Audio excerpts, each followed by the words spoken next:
9988 대한민국 중소기업을 응원합니다. 안녕하세요.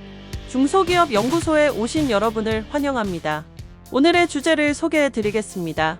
2023년 세법 개정안이 통과된다면 생전에 자식에게 주식을 줄 수 있겠네요. 어떻게 준비할까요? 과연 어떤 내용일까요? 정우일 소장님을 모셔서 자세한 내용을 알아보도록 하겠습니다. 9988 대한민국 중소기업을 응원합니다. 안녕하세요. 웰스기업연구소 정우일 소장입니다. 이번 주는 지난주에 제가 그 말씀을 드렸습니다. 2023년 세법 개정안 중에서 그래도 중소기업 대표님, 특히 가업 승계를 앞두고 있는 대표님이라면 혼인재산 공제도 되게 중요한 이슈일 수도 있겠습니다만 가업의 승계주식 사전증여 특례가 너무 좋게 변했다라는 말씀을 제가 드린 것 같아요. 그러면 이제 그 제 동영상을 보시고 만약에 결심하신 분이 계시다. 이제 특히 자녀도 이제 회사에 일을 하고 있고, 그 다음에 어느 나이도 돼서 이제 40이 좀 넘었고, 그래서 이제 얘가 대표이사가 됐으면 좋겠고, 난 이제 좀 빠지고 싶다. 라고 생각을 하신다면, 오늘 제가 말씀드린 내용 잘 들으셨으면 좋겠습니다. 자, 2023년 세법 개정안이 만약에 통과된다고 한다면, 이제 우리 대표님들께서는 굳이 가업상속 공제를 기다리지 않고도 이제 충분히 본인이 어느 정도 은퇴할 시점을 정해서 자녀에게 제 주식을 물려줄 수 있을 것 같은데요. 어떻게 준비하면 될지 처음부터 알아보도록 하겠습니다. 잠시 후에 시작하겠습니다. 자, 일단 자녀에게 증여할 주식의 가격을 먼저 알아봐야 될 것 같습니다. 불행히도 비상장 법인은 상장하지 않은 법인은 비상장 법인이라고 하죠. 그러다 보니 주식의 어떤 유통 가격 이런 것들이 없습니다. 한마디로 시가라는 게 존재하지 않죠. 혹시나 대표님들께서 이런 경험이 있으실 수 있습니다. 우리 회사의 주식의 일부를 타인으로부터 다시 회수해 오거나 아니면 그러니까 나랑 이해관계가 전혀 없는 사람과 혹시나 주식 거래, 우리 법인의 주식 거래를 하신 일이 있다라면, 그리고 그 거래가 서로의 이해관계가 맞아떨어져서 거래를 한 내용이라고 한다면, 즉 다시 말하면 합리적인 시장 가격을 포함할 수 있는 가격이라고 한다면 그 가격을 준용하셔서 쓰실 수도 있습니다. 하지만 대개 우리는 그런 거래가 없을 거기 때문에 상호세 및 증여세법 시행령에 따르는 보충적 평가 방법으로 평가할 수밖에 없는데요. 이 평가라는 건 제가 전문가의 도움을 받으시길 추천을 드리고, 요즘에 보험회사라든가 아니면은 컨설팅 회사라든가 이런 데서 보게 되면 대표님의 재무제표, 특히 오픈 정보를 가지고서 비상장 법인 주식 가격 계산해서 대표님께 얼마입니다 하는 경우가 종종 있어요. 근데 그 경우는 장부가 평가를 했고 기준 시점에 따라서 좀 더 다를 수 있기 때문에 정확하지 않다. 그래서 이거는 전문가와 꼭 진행하시는 걸 추천드립니다. 그러면 도대체 비상장 법인의 주식 가격은 어떻게 평가를 하느냐? 사실 원리만 알고 있으면 대표님들도 대략적인 얼마겠다 감은 잡으실 수가 있어요. 자, 그 감을 잡기 위해서 제가 좀 도와드리도록 하겠습니다. 비상장 법인의 주식 가격은 순손익가치와 순자산가치의 가중평균입니다. 이런 말이 되게 어렵죠? 쉽게 얘기할게요. 단기순이익. 근데 단기순이익이 좀 1년 되면은 좀 대꾸받꾸가 있을 수 있잖아요. 그래서 직전 3개년도의 단기순이익. 그 다음에 우리 회사의 기준 시점을 기준으로 특정 시점의 순자산이라고 한다면 우리 재무상태표에 보면 자본총계라고 나옵니다. 바로 그거. 얘네들을 가중평균에서 계산을 합니다. 그럼 가중평균이라는 건 무슨 말입니까? 가중치를 준다는 거죠. 그래서 어디에 가중치를 주냐면 손익에 더 가중치를 줍니다. 그래서 3대2 정도 가중치를 주는데 이건 이제 일반적인 법인이고요. 부동산이 전체 자산에 차지하는 비율이 50%가 넘어가는 부동산 과다법인의 경우에는 이거를 가중치를 아무래도 자산에 더 주게 됩니다. 그리고 설립된 지 3년 미만의 법인이거나 아니면 이제 그 부동산 보유 비율이 80%가 넘어가거나 하는 비율이라고 한다면 그 법인은 이제 순자산 가치로만 평가하게 되어 있습니다. 근데 어쨌든 간에 정상적인 대표님들이시라면 아마 일반 법인에 해당돼서 3대2 정도 가중평균을 쓰게 되는, 이렇게 해서 가격을 정하게 될 텐데요. 여기서 중요한 포인트는 순손익가치는 직전 3년이다. 이 말의 의미는 현재 2023년입니다. 그럼 2023년이면은 직전년이 몇 년이죠? 2022년. 그럼 2022년 회계연도가 끝나게 되면 1년 동안은 손익가치는 픽스다라고 보시면 될 것 같아요. 순자산 가치는요. 그때그때 우리가 좀 다를 수 있잖아요. 예를 들어서 자산이 예를 들어서 제가 퇴직연금 DC형을 올해 추가 납을 쫙 해버렸다. 그러면 이제 자산이 좀 없겠죠. 그런 것처럼 이거는 기준 시점을 기준으로 한다. 그리고 특히 자산 가치를 평가를 할 때는 얘는 시가 평가가 우선입니다. 그래서 토지나 건물 등도 이거는 시가로 평가해야 되니까 이 점도 꼭 알아두시면 좋을 것 같아요. 특히 중소기업 같은 경우는 이제 국제회계 기준처럼 자산을 시가 평가해서 매년 하지 않기 때문에 거의 장부가 기준으로 자산이 구성이 되어 있을 거예요. 그 재무상태표에. 그럼 얘를 이제 시가로 평가를 해서 진행하는 게 제일 중요하다. 그래서 대표님들 지금 회사의 그 건물이나 토지가 회사 소유라고 한다면 아무래도 비상장범위 주식가격 평가할 때 업력이 되면 될수록 토지의 취득기간이 길면 길수록 아무래도 주식가격에 토지의 가격이 미치는 영향이 상당히 클 수밖에 없다는 것도 알아두셔야 됩니다. 특히 이 토지를 구입하신 지 어느 정도 시간이 경과된 대표님들이라고 한다면 주식 가격이 장부가로 평가한 것과 상당한 차이가 있을 수 있기 때문에 이 점 꼭 한번 체크해 보시기를 권장드리겠습니다.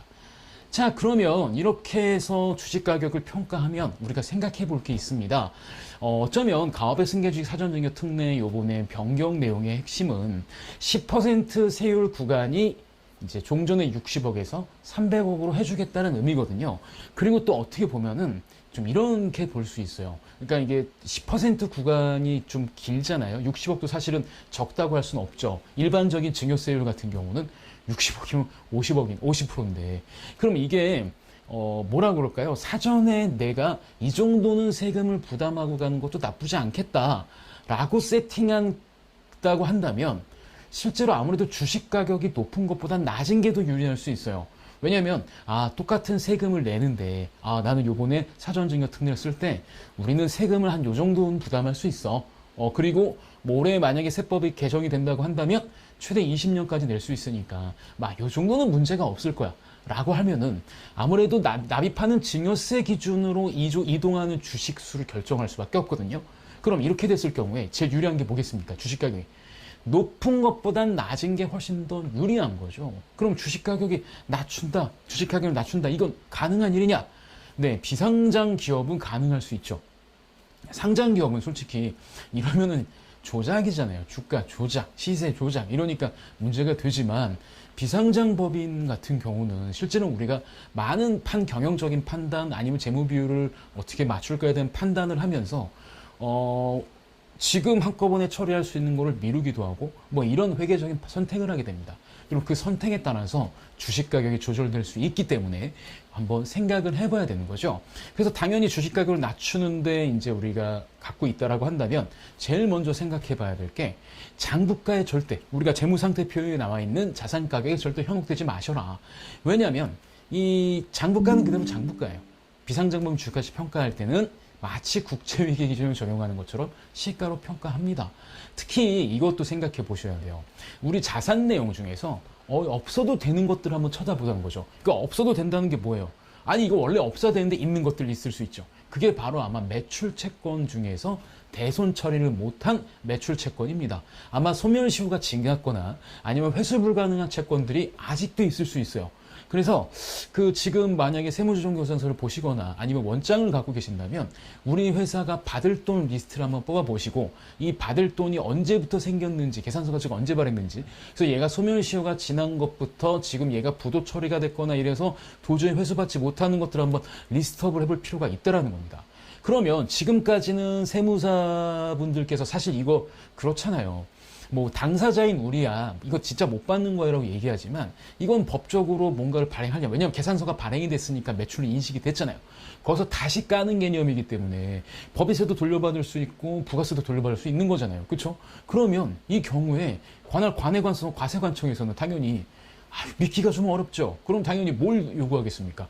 증빙하세요가 되겠죠. 그럼 그 증빙이 좀 빡세긴 해요. 그러다 보니 세무사님들이 기장세무사가 이런 거 처리하는 거 좀 솔직히 좀 버거워하죠. 그리고 또 대표님들 입장에서는 그래도 얘를 대손 처리하지 않고 회사의 자산으로 잡아놓으면 아무래도 자산 가치가 좋고 그로 인해서 아무래도 재무 비율이 좋아지니까 아무래도 뭐 일정 정도는 처리 안 하고 있을 수도 있어요. 근데 어쨌든 지금은 주식 가격 평가를 하고 주식을 이전하는 타임이니까 여태 저태 뭐 무슨 이유든지 간에 지금까지 처리 안 한 대손, 처리 안 한 것들이 있다면 요번에 깔끔하게 정리하시게 된다면 자산 가치를 확 줄일 수가 있겠죠. 자, 그 다음에 이 부실 자산을 정리하게 되면 이 또 특례 적용 효과를 더 극대화할 수 있습니다. 그 말이 무슨 말이냐면요. 특히 우리 부실 자산 중에서 대표적인 게 또 이제 대여금이잖아요. 사실 대여금 같은 경우는 좀 이제 유동 자산의 당좌 자산에 이제 얘가 계정 과목을 씁니다. 그러면 대여금 같은 게 있다. 하다못해 대표이사 가지금이 있다. 이런 게 있다고 한다면 법인의 유동 자산은 증가하게 되고 그럼 유동 비율이 증가하겠죠. 그럼 기업 외형이 증가하면서 기업이 어떻게 보면은 모양새가 좀 좋아 보여요. 근데 문제는 아까 말씀드렸던 매출 채권 같은 경우에는 대손 처리가 가능하지만 대표자의 대여금 같은 경우 이거는 대손이 불인정되는 거죠. 그러니까 평생 안고 가요. 안고 가거나 아니면 대표자의 상여 처분하는 방법밖에 없다는 겁니다. 그러면 당연히 이런 대여금들이 있다라고 한다면 기업 가치는 올라갈 수밖에 없어요. 자산이 올라갈 수밖에 없죠. 또 이걸로 인한 인정이자로 인한 손익이 발생하기 때문에 수익이 발생하기 때문에 손익 가치도 같이 올라갈 수 있다. 이렇게 판단할 수가 있습니다.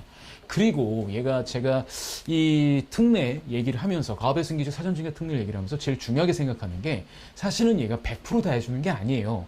회사 자산 중에서 사업 관련 자산 비율만큼만 사실은 공제를 적용해 줍니다. 그럼 예를 들면 회사 자산이 100억이에요. 근데 가지급금 같은 대여금이 20억이다. 얘는 명백한 사업 무관 자산이잖아요. 그럼 사업용 자산 비율이 80%니까 우리 회사 주식 자녀에게 이전하는 주식 가격 중에서 80%만 특례가 적용됩니다. 그리고 나머지 20%는 뭐가 되느냐? 일반 증여로 증여세를 내게 되는 거죠. 그러니까 한마디로 얘기하면 두 개의 증여세를 낸다고 볼 수가 있죠. 특례가 적용되는 건 약 80%, 나머지는 일반 증여세를 냅니다.